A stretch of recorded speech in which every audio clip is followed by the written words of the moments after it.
Hello my dear friends, welcome to my YouTube channel LIC expert. मैं अपने channel LIC expert पर आप सब लोग का बहुत बहुत स्वागत करती हूँ। सो फ्रेंड्स, जैसे कि मैंने इंफॉर्मेशन कनेक्टेड वीडियो में आपसे डिस्कस किया था कि हम जो लाइब्रेरी रिसोर्स शेयरिंग का और कंसोर्शिया का टॉपिक लेंगे उसमें मैं फैक्चुअल पॉइंट्स लूँगी। तो ठीक है, आज मैं उस तरीके का वीडियो आपको प्रोवाइड करने वाली हूँ जिसमें मैं फैक्चुअल पॉइंट लूँगी इन दोनों टॉपिक से रिलेटेड। ठीक है फ्रेंड्स, सो हम स्टार्ट करते हैं रिसोर्स शेयरिंग से।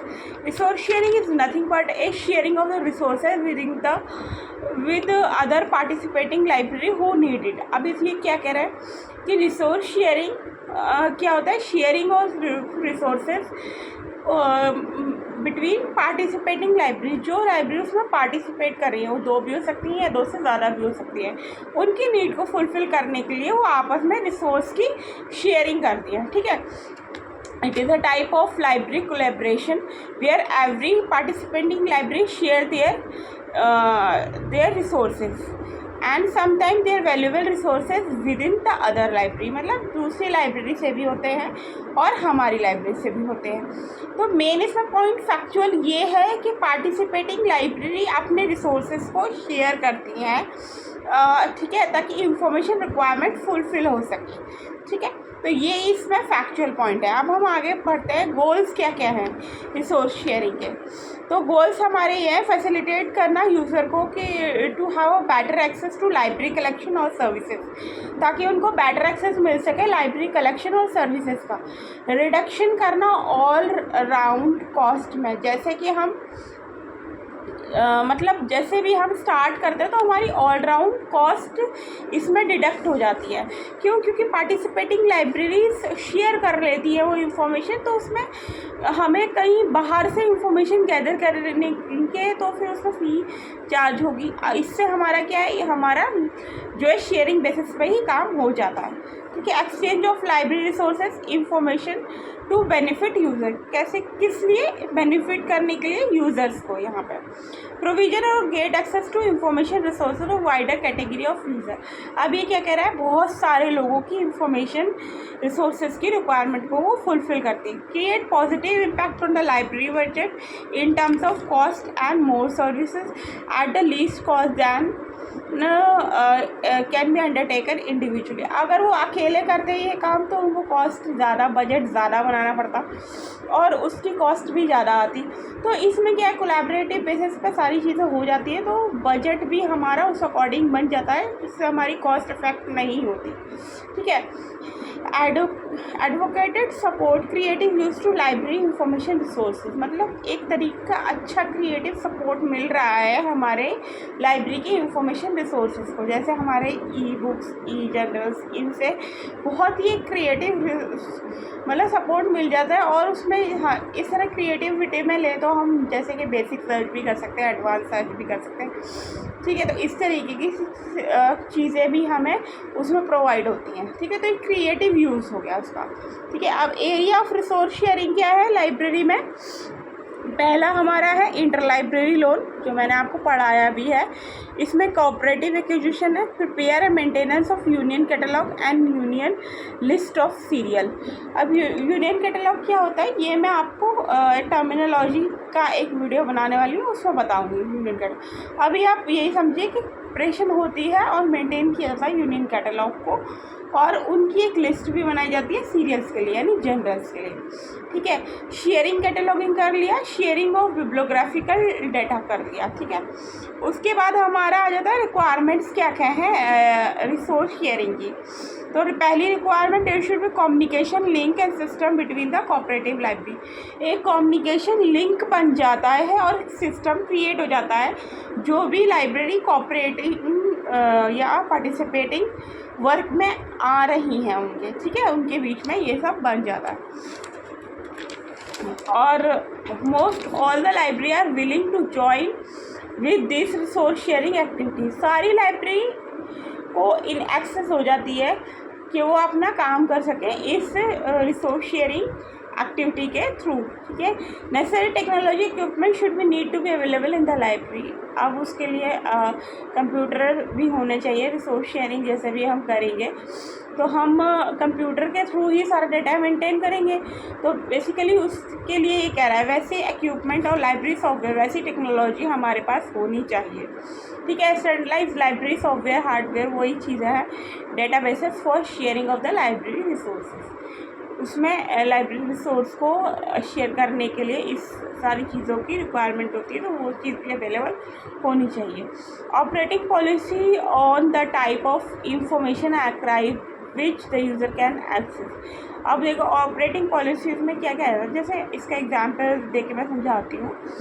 जैसे कि हम देखते हैं, इसमें सिंपल एग्जांपल लेते हैं, कोई एकेडमिक लाइब्रेरी है। एकेडमिक लाइब्रेरी में क्या होता है, उनका जो भी डेटाबेसेस होता है उनके यूज़र्स को उनका एक यूज़र आईडी और पासवर्ड असाइन किया जाता है। तो ये ऑपरेटिंग पॉलिसी है, उसी यूज़र आईडी और पासवर्ड से वो अपना डेटा एक्सेस कर सकते हैं।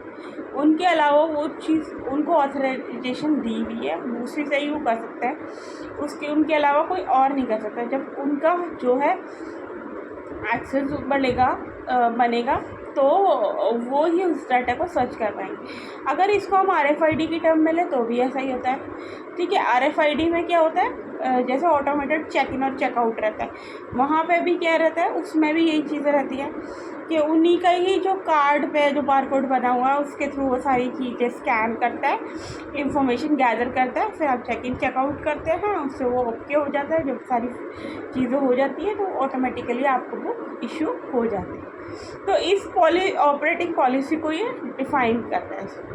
ठीक है, रिसोर्स शेयरिंग में there should need an agreement upon which the whole resource sharing activity में भी रन। अब क्या है, इसमें ही क्या कह रहा है, एक एग्रीमेंट बनता है, मतलब जो भी पार्टिसिपेटिंग लाइब्रेरी आ रही हैं उनका एक एग्रीमेंट जो है कि वो इस चीज़ के लिए एग्री हैं कि रिसोर्स शेयरिंग आपस में की जाए। ठीक है, इस चीज़ को वो एम्फसाइज कर रहे हैं, तब तो ये ठीक है। अदरवाइज सब लाइब्रेरी अपना डिफरेंट मेंटेन करें, बट ऐसा होता नहीं है, ये कोलैबोरेटिव बेसिस पे ही होता है। यही रिसोर्स शेयरिंग का जो है मेन जो है इंटेंशन है कि हमें जो है कॉर्पोरेट बेसिस पे ही करना है और ये काम हमारा सक्सेसफुली हो। ठीक है फ्रेंड्स, तो बेसिकली लाइब्रेरी रिसोर्स शेयरिंग में क्या है, sharing of the resources between the participating libraries, यही इसका एक सम ऑफ फैक्चुअल पॉइंट्स है। और मैंने आपको इसमें बता दिए, देखिए कॉमन शेयरिंग सेंटर्स में information library common sharing resource sharing क्या होती है लाइब्रेरी इंफॉर्मेशन सेंटर में, तो इसमें inter library note, cooperative acquisition, preparation, maintenance of union catalogue and union list of serial, exchange of the library expertisation person, sharing cataloguing, sharing of bibliographical databases resource. अब मैंने आप और ये तो important चीज़ है इसलिए मैंने आपको ब्रीफ में बता दी। इसमें मैंने आपको क्या और क्या बताया, गोल्स बताए और रिक्वायरमेंट बताई रिसोर्स शेयरिंग की। ठीक है, तो ये फैक्ट्स पॉइंट है, आप इसे ध्यान से समझिएगा, फैक्ट्स को हमेशा याद रखिएगा कि ये फैक्ट्स है, क्योंकि एग्ज़ाम में कभी कभी क्या होता है कि इससे रिलेटेड क्वेश्चन किस तरीके से आता है। जैसे ये पूछेगा कि क्या क्या चीज़ें, जैसे हमें 4 ऑप्शंस दिए, इसने पूछा कि common area of resource sharing क्या क्या है। जैसे पहला हमने बताया inter library loan, cooperative acquisition, preparation maintenance of union catalogue, और चौथा हमने अलग रख दिया, चौथा हमने फॉर एग्जांपल रख दिया ऑनलाइन डेटाबेसेस। ठीक है, तो हमें पता है, हमें ये आइडियाज़ है कि ये 3 पॉइंट आते हैं, उसमें इसने ये पूछ लिया कि कौन से करेक्ट हैं। मैं अब क्वेश्चन बना रही हूँ, एक वर्चुअल बेसिस पर क्वेश्चन क्रिएट कर रही हूँ। ठीक है, तो क्वेश्चन का जो मेन स्टेटमेंट है तो ये पूछ रहा है कि कौन से कॉमन एरिया जो रिसोर्स शेयरिंग से हैं रिलेटेड वो करेक्ट है। तो मैंने आपको इसमें ऑप्शन दिया inter library loan, cooperative acquisition, preparation maintenance of union catalogue and union list of serials, और चौथा मैंने कर दिया ऑनलाइन डेटाबेसेस। तो मेरे को पता है मैंने कॉमन पॉइंट पढ़े हैं, इसके 3 पॉइंट हैं। अब ये क्या करेगा, उसमें ऑप्शन घुमा देगा कि ABC होगा या A बी डी होगा या सी डी ए होगा या फिर ए बी सी होगा। ठीक है, तो हमें पता है हमारा जो करेक्ट आंसर है वो ए बी सी है, इंटर लाइब्रेरी लोन। दूसरा है हमारा कोऑपरेटिव एक्विजिशन। तीसरा preparation and maintenance of union catalogue and union list of serials. तो ये इसका आंसर है। ठीक है फ्रेंड, इस तरह से क्वेश्चन बनेगा, तो हमें ये चीज़ें याद रखनी है। ठीक है, तो होप सो फ्रेंड्स आपको मेरा ये वीडियो पसंद आया हो। अगर मेरा वीडियो पसंद आया प्लीज़ मेरे चैनल को लाइक करना ना भूलें, बेल आइकन पर क्लिक करना ना भूलें और सब्सक्राइब करना तो बिल्कुल भी नहीं। Thank you so much friends and have a good day.